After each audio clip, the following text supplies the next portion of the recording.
और इस क्षेत्र का तो मैं मानता हूं कि बहुत बड़ा सौभाग्य है। और जहां तक मध्य प्रदेश का प्रश्न है, मध्य प्रदेश पूरे हिंदुस्तान में भारत के हृदय प्रदेश के रूप में जाना जाता है। और यहां पर BEML की ग्रीनफील्ड रेल मेट्रो संयंत्र का आज शिलान्यास हुआ है। जहां तक मध्य प्रदेश का प्रश्न है, मध्य प्रदेश के साथ हमारा बहुत ही पुराना रिश्ता है। मैं जब भारतीय जनता पार्टी के यूथ विंग में काम करता था अध्यक्ष के रूप में, उस समय हमारे श्री शिवराज सिंह जी मध्य प्रदेश का यूथ विंग का काम करते थे। बहुत ही पुराना ये, और प्रदेश के भूतपूर्व ही नहीं, मैं कहना चाहूंगा कि अभूतपूर्व मुख्यमंत्री और कैबिनेट में मेरे सहयोगी श्री शिवराज सिंह जी चौहान, श्री नारायण सिंह जी पवार राज्य मंत्री, श्री नरेंद्र शिवाजी पटेल राज्य मंत्री, यहां के लोकप्रिय विधायक श्री सुरेंद्र जी पटवा, श्री संजीव कुमार सचिव रक्षा उत्पादन, श्री राघवेंद्र कुमार सिंह प्रमुख सचिव DIPIP and MSME Madhya Pradesh सरकार। मध्य प्रदेश अवंतिकानाथ भगवान महाकाल के आशीर्वाद से डॉक्टर मोहन यादव के नेतृत्व में निरंतर विकास के पथ पर आगे बढ़ रहा है। जो भी विकास को गति यहां पर श्री शिवराज सिंह जी चौहान ने मुख्यमंत्री के रूप में दी थी, बहनों भाइयों, मैं देख रहा हूं उसी कुशलता और तेजी के साथ हमारे डॉक्टर मनमोहन यादव जी इस मध्य प्रदेश को आगे ले जाने का काम कर रहे हैं। और सारा आज हिंदुस्तान मध्य प्रदेश को बहुत ही आशा और विश्वास की नजरों से देख रहा है। यह कोई छोटी बात नहीं है। 1800 करोड़ रुपए के निवेश के साथ इस परियोजना का शुभारंभ आज यहां पर हो रहा है और 5000 से अधिक लोगों को रोजगार मिलेगा। शायद ही ऐसी 1-2 परियोजनाएं मध्य प्रदेश में होंगी जिनके लगने पर लोगों को 5000, 6000, 7000 नौजवानों के हाथों को रोजगार मिला होगा। और इसके लिए भी मैं डॉक्टर मोहन यादव जी को भी बधाई देता हूं और साथ ही साथ मैं शिवराज सिंह जी चौहान को भी बधाई देता हूं कि इन सब लोगों के प्रयास से ही यह संभव हो पाया। और मध्य प्रदेश के संबंध में जो मेरा लगाव है, मैं आप सबको आश्वस्त करना चाहता हूं, आगे भी जहां तक जो भी बन सकेगा, रक्षा क्षेत्र के माध्यम से जो भी संभव होगा वह करने के लिए मैं सदैव तैयार रहूंगा। और आज मैं देख रहा हूं कि हमारे डॉक्टर मोहन यादव जी, हमारे शिवराज सिंह चौहान की जो एक लंबी विरासत थी, 18 वर्षों की थी ना, 18 वर्षों की, 18 वर्षों की विरासत को तेजी के साथ आगे बढ़ाने का काम कर रहे हैं। और आज यह बहुत ही एक महत्वपूर्ण हमारी पब्लिक सेक्टर अंडरटेकिंग है BEML, और वह BEML आज एक बहुत ही महत्वपूर्ण यूनिट यहां स्थापित कर रही है। और बहनों भाइयों, यह कोई केवल एक यूनिट नहीं प्रारंभ हो रही है, ऐसे सैकड़ों छोटी मोटी इकाइयां होंगी, औद्योगिक इकाइयां जिन्हें MSMEs कहते हैं, वह भी यहां लगेंगी। और जो लगी हुई हैं, जो इस काम को कर सकती हैं, उन्हें भी इसका लाभ पहुंचने वाला है। यह कोई सामान्य बात नहीं है। उद्योग धंधों के मामले में मैं मानता हूं कि यह क्षेत्र ही नहीं बल्कि मध्य प्रदेश बड़ी तेजी के साथ आगे बढ़ेगा। और मुझे बतलाया गया है कि मध्य प्रदेश में औद्योगिक विकास के लिए जो प्रयास किया जा रहा है, 30 लाख करोड़ रुपए से अधिक का निवेश, इन्वेस्टमेंट इस मध्य प्रदेश को प्राप्त हुआ है। इतने अल्प समय में 30 लाख करोड़ रुपए का। और मैं जानता हूं शिवराज जी सिंह चौहान के शासनकाल में भी बड़ी मात्रा में निवेश आए हैं, लेकिन डॉक्टर मोहन यादव जी भी जिस तेजी के साथ इस काम को आगे बढ़ाने की कोशिश कर रहे हैं, मैं डॉक्टर मोहन यादव जी को हृदय से अपनी तरफ से मैं हार्दिक बधाई देता हूं।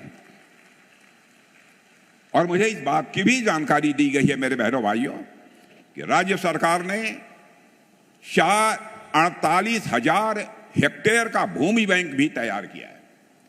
यानी अधिक से अधिक उद्योगों को लाने का एक संकल्प हमारी इस मध्य प्रदेश सरकार का है। और केवल भूमि बैंक ही नहीं तैयार किया है, मुझे बतलाया गया है कि यहां पर इंटरनेट की सुविधा भी वहां पर उपलब्ध कराई गई है, फैक्ट्री शेड तैयार किए गए हैं, कनेक्टिविटी भी की सुविधा भी मुहैया कराई जा रही है। और साथ ही साथ यहां पर उत्पादन का कार्य प्रारंभ करने के लिए कुछ उद्योग भी स्थापित किए गए हैं। वैसे तो पहले से ही मैं जानता हूं कि हमारी खमरिया और जबलपुर में रक्षा क्षेत्र की कई इकाइयां बहुत ही अच्छी तरह से काम कर रही हैं, और मैंने यह अनुभव किया है पिछले 25-30 वर्षों में कि रक्षा क्षेत्र का एक केंद्र बनने के लिए जो गुण चाहिए, जो संसाधन चाहिए, बहनों भाइयों, इस मध्य प्रदेश में वह गुण भी हैं मध्य प्रदेश वासियों के अंदर, और साथ ही साथ वह संसाधन भी मध्य प्रदेश के पास है, ऐसा मैंने महसूस किया है। यहां पर लंबे समय से मध्य प्रदेश में कर्मठ नेतृत्व रहा है। सुंदरलाल जी पटवा, यहां पर हमारे शिवराज सिंह चौहान 18 वर्षों तक मुख्यमंत्री, और एक नौजवान आज डॉक्टर मोहन यादव ने कमान संभाली है। स्वाभाविक है, नेतृत्व यदि शानदार हो तो विकास तेजी के साथ होता है। और मुझे मध्य प्रदेश के विकास को देखते हुए तो बहनों भाइयों अब यह लगता है कि शायद कुछ वर्षों के बाद इस मध्य प्रदेश को लोग मॉडर्न प्रदेश कहना शुरू कर देंगे सारे हिंदुस्तान में। यह मध्य प्रदेश ही नहीं बल्कि मॉडर्न प्रदेश है। आज रेल कोच फैक्ट्री का शिलान्यास हुआ है, और इसका नाम भी माने सृष्टि के रचयिता ब्रह्मा जी के नाम पर रखा गया है।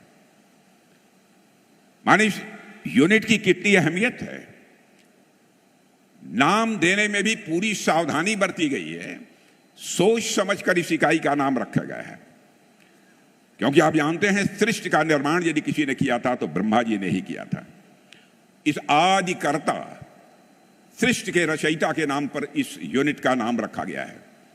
यहां रेल के डिब्बों का निर्माण तो होगा ही, साथ ही रेलवे के और भी अलग अलग प्रोडक्ट्स, रेलवे के अलग अलग और भी सारी सामान यहां पर बनाए जाएंगे।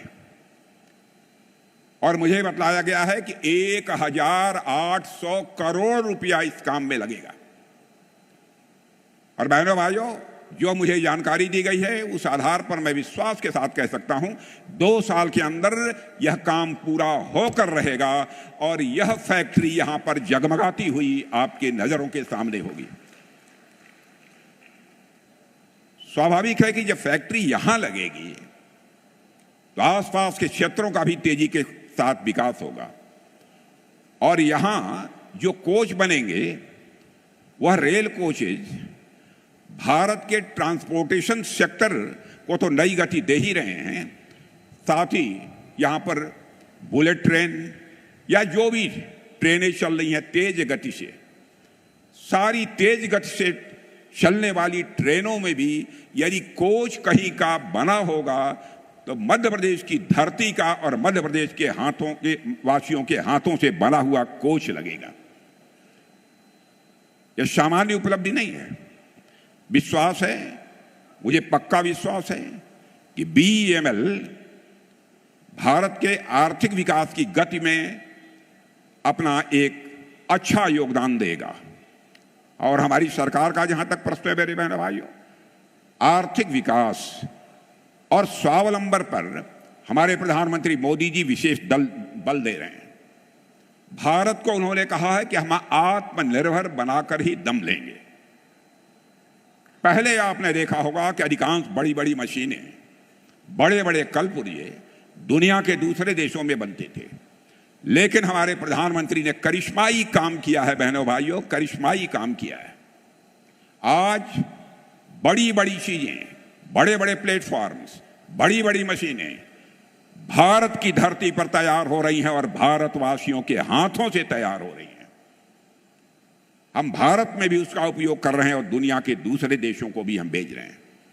और जैसा शिवराज सिंह जी चौहान ने कहा है कि हमारी सरकार ने मोदी जी के नेतृत्व में कितना प्रभावी काम किया है, जो हमारा भारत धन दौलत के मामले में, धन दौलत के आकार के मामले में 2014 में दुनिया के देशों में 11वें स्थान पर खड़ा था, बहनों भाइयों, आपको जानकर खुशी हो गई कि भारत अब यह कोई सामान्य देश नहीं रहा है, बल्कि धन दौलत के मामले में हमारा भारत दुनिया के टॉप के 4 देशों की कतार में आकर खड़ा हो चुका है। दुनिया के 4 देशों की कतार में आकर खड़ा हुआ है। और जितने भी बड़े देश हैं उनमें सबसे अधिक तेजी से आगे बढ़ने वाली अर्थव्यवस्था यदि किसी देश की है जो सबसे तेजी के साथ बढ़ रही है, लगभग 6.5% से अधिक दर से बढ़ रही है, तो हमारे और आपके देश या भारत की अर्थव्यवस्था सबसे तेजी के साथ आगे बढ़ रही है। और मैं फिर से दोहराना चाहता हूं, बड़े देश जितने भी हैं उनमें सर्वाधिक तेजी से आगे बढ़ने वाली अर्थव्यवस्था यदि कहीं की है तो हमारे भारत की है। भारत जब इतनी तेजी के साथ आगे बढ़ रहा है, इसका मतलब है देश आगे बढ़ रहा है, तो हमारे देशवासी भी उसके साथ आगे बढ़ रहे हैं। यह हकीकत है, क्योंकि देशवासी यदि आगे नहीं बढ़ेंगे तो भारत आगे नहीं बढ़ सकता है। पहले दुनिया में जब हम कहते थे कि हम विश्व की सबसे बड़ी अर्थव्यवस्था बनेंगे, तो लोग हमारा मजाक उड़ाते थे, हंसते थे। आज सारी दुनिया ने यह मान लिया है कि भारत दुनिया में सबसे तेजी के साथ मोदी जी के नेतृत्व में आगे बढ़ रहा है। बहनों भाइयों, इस हकीकत को सबने स्वीकार कर लिया है। और लोग कहते हैं अंग्रेजी में डैशिंग यानी दबंग, डायनेमिक यानी गतिशील अर्थव्यवस्था विश्व में दुनिया के किसी देश की है तो हमारे और आपके देश भारत की हो गई है। मेरे बहनों भाइयों, यह भी हम लोगों के लिए कम गौरव का एक विषय नहीं है। कुछ लोग हैं जो भारत के का विकास जितनी तेजी के साथ हो रहा है उन्हें रास नहीं आ रहा है, उन्हें अच्छा नहीं लग रहा है। सबके बास तो हम हैं, भारत कैसे इतनी तेजी के साथ बढ़ रहा है।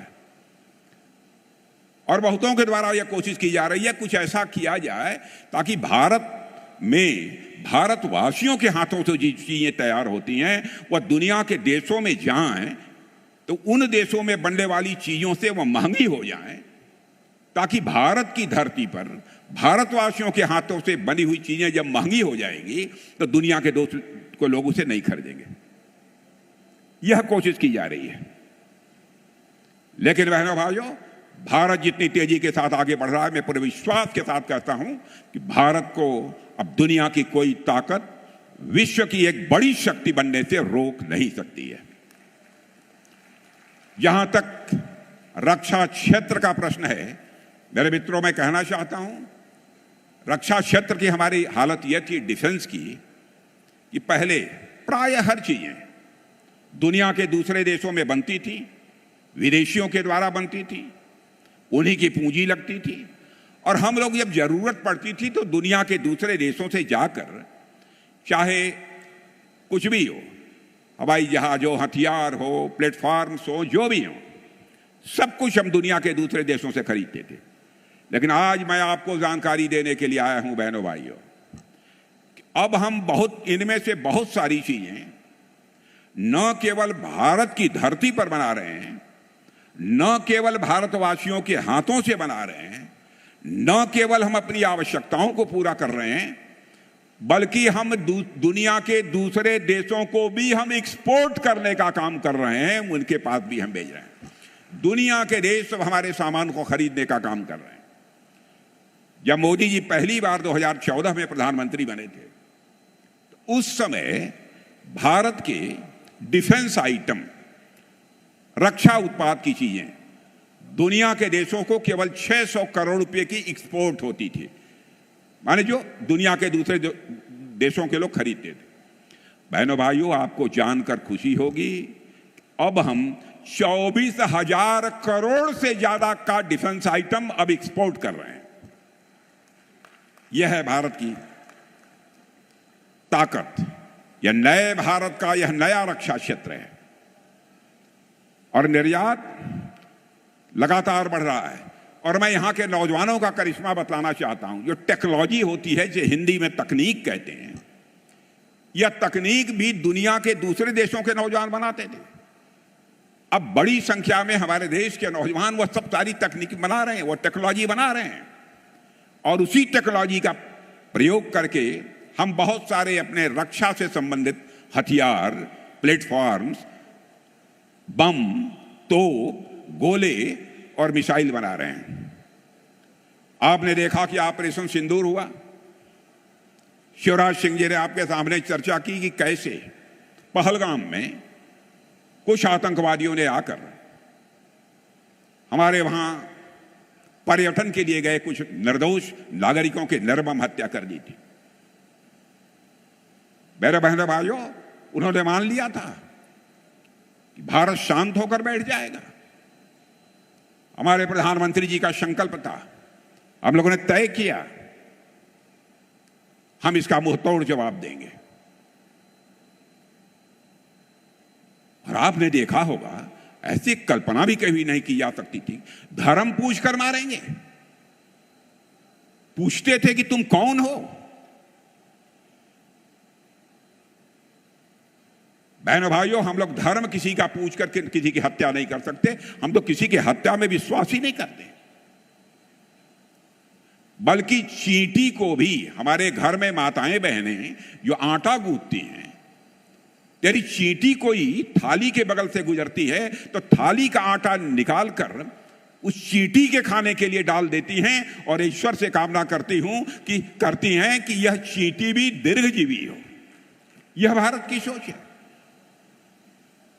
और यहां आतंकवादियों ने आकर धर्म पूछ पूछ कर लोगों को मारा। तो बहनों भाइयों, हम लोगों ने भी ठान लिया कि हम धर्म पूछकर किसी को नहीं मारेंगे, बदला नहीं लेंगे। हम उनका कर्म देखकर हम उनको मारेंगे बहनों भाइयों, और कर्म देखकर हम लोगों ने मारा। और हम लोगों ने माना कि यह भारत की आत्मा पर प्रहार किया है।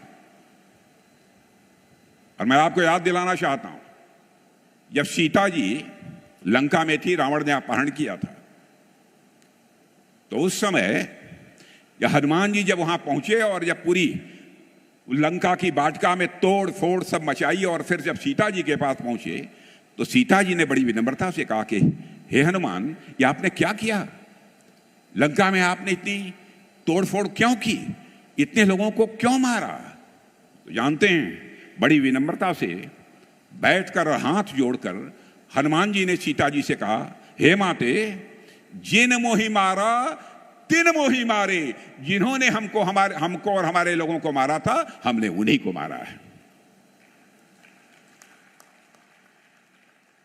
और बहनों भाइयों, मैं आपको रक्षा मंत्री होने के नाते भी स्पष्ट तौर पर बतलाना चाहता हूं, हमारे प्रधानमंत्री जी का भी संकल्प है। भारत किसी को आज तक कभी आंख उठाकर देखने की कोशिश नहीं की है। भारत चाहता है केवल भारत का ही कल्याण न हो, बल्कि पूरे विश्व का कल्याण होना चाहिए। और दुनिया का अकेला देश है भारत, जहां के ऋषियों और मनीषियों ने वसुधैव कुटुंबकम का संदेश दिया है। भारत की सीमा में ही नहीं, बल्कि पूरे विश्व की धरा पर रहने वाले जितने लोग हैं, सभी का कल्याण होना चाहिए। यह संदेश सारी दुनिया को, दुनिया के किसी एक देश से गया है तो केवल और केवल हमारे और आपके देश भारत से गया है। मेरे बहनों भाई, दुनिया के अन्य किसी देश से नहीं गया है, भारत से गया है। हम सभी का कल्याण चाहते हैं, लेकिन जैसा शिवराज जी ने कहा, इसका मतलब यह नहीं है कि जो चाहे वह भारत पर आक्रमण कर दे। जो हमें छेड़ेगा हम उसे छोड़ेंगे नहीं। यह भी संकल्प है, यह भी ताकत भारतवासियों के अंदर है। और बहनों भाइयों, और आज बीएमएल की जिस यूनिट का यहां शिलान्यास हो रहा है, उससे न केवल रोजगार के नए अवसर खुलेंगे, जैसा मैंने बताया कि अन्य बहुत सारे छोटे मोटे उद्योग भी यहां पर खड़े होंगे। स्थानीय लोगों को काम मिलेगा। आप भी जो यहां पर बैठे हुए हैं, आपके परिवार के किसी न किसी नौजवान को निश्चित रूप से काम मिलेगा, ऐसा मेरा पक्का विश्वास है। और साथियों, जहां तक मध्य प्रदेश का प्रश्न है, हमेशा ये जंगलों की खूबसूरती, अपने टाइगर्स और अपनी प्राकृतिक सुंदरता के लिए पूरे भारत में जाना जाता है। मैं समझता हूं कि जिस प्रकार से यहां पर उद्योग स्थापित किए जा रहे हैं और जिस प्रकार से यहां के मुख्यमंत्री ने लैंड बैंक तैयार किया है, यह केवल मध्य प्रदेश अपनी सुंदरता के लिए नहीं जाना जाएगा, बल्कि यह मध्य प्रदेश अपने औद्योगिक विकास के लिए भी जाना जाएगा, ऐसा मेरा पक्का विश्वास है। लेकिन साथ ही हमको ध्यान देना होगा, पर्यावरण और विकास इन दोनों का संतुलन बनाकर चलना होगा। जहां जहां पर भी हमारे उद्योग लग रहे हैं, हम लोगों की पूरी कोशिश रहती है पर्यावरण किसी भी सूरत में ज्यादा प्रदूषित न होने पाए, इसकी भी हम लोग सावधानी बरतते हैं। और मैं साथियों, बीईएमएल रक्षा जरूरतों के लिए और आम आदमी की जरूरतों के लिए दोनों ही क्षेत्रों में बेहतरीन काम कर रहा है। और यहां बीईएमएल के सीएमडी शांतनु राय हैं, उनकी और उनके पूरे टीम की मैं दिल से सराहना करना चाहता हूं। और मैं उनसे यह भी कहूंगा कि और नई नई टेक्नोलॉजी के लिए काम करें। बीईएमएल में भी रिसर्च और डेवलपमेंट का सिलसिला भी प्रारंभ किया जाना चाहिए। और मुझे विश्वास है कि मध्य प्रदेश अब ऐसे ही विकास के पथ पर तेजी से आगे बढ़ता रहेगा। और मेरा विश्वास है कि मध्य प्रदेश का यह औद्योगिक विकास भारत को नई औद्योगिक ऊंचाइयों पर ले जाने में सहायक होगा, ऐसा मेरा पक्का विश्वास है। इन्हीं शब्दों के साथ आप सबको अपनी हार्दिक बधाई देते हुए और साथ ही मुख्यमंत्री जी और अपने कृषि मंत्री जी दोनों को मैं बधाई देना चाहता हूं इस उपलब्धि के लिए। इन्हीं शब्दों के साथ आप सभी को धन्यवाद देते हुए अपना निवेदन समाप्त करता हूं। आप सबको धन्यवाद। बहुत बहुत स्थानीय लोगों को काम मिलेगा। आप भी जो यहां पर बैठे हुए हैं, आपके परिवार के किसी न किसी नौजवान को निश्चित रूप से काम मिलेगा, ऐसा मेरा पक्का विश्वास है। और साथियों, जहां तक मध्य प्रदेश का प्रश्न है, हमेशा ये जंगलों की खूबसूरती, अपने टाइगर्स और अपनी प्राकृतिक सुंदरता के लिए पूरे भारत में जाना जाता है। मैं समझता हूं कि जिस प्रकार से यहां पर उद्योग स्थापित किए जा रहे हैं और जिस प्रकार से यहां के मुख्यमंत्री ने लैंड बैंक तैयार किया है, यह केवल मध्य प्रदेश अपनी सुंदरता के लिए नहीं जाना जाएगा, बल्कि यह मध्य प्रदेश अपने औद्योगिक विकास के लिए भी जाना जाएगा, ऐसा मेरा पक्का विश्वास है। लेकिन साथ ही हमको ध्यान देना होगा, पर्यावरण और विकास इन दोनों का संतुलन बनाकर चलना होगा।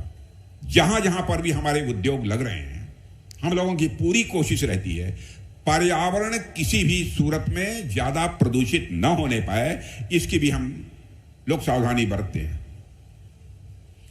और मैं साथियों, बीईएमएल रक्षा जरूरतों के लिए और आम आदमी की जरूरतों के लिए दोनों ही क्षेत्रों में बेहतरीन काम कर रहा है। और यहां बीईएमएल के सीएमडी शांतनु राय हैं, उनकी और उनके पूरे टीम की मैं दिल से सराहना करना चाहता हूं। और मैं उनसे यह भी कहूंगा कि और नई नई टेक्नोलॉजी के लिए काम करें। बीईएमएल में भी रिसर्च और डेवलपमेंट का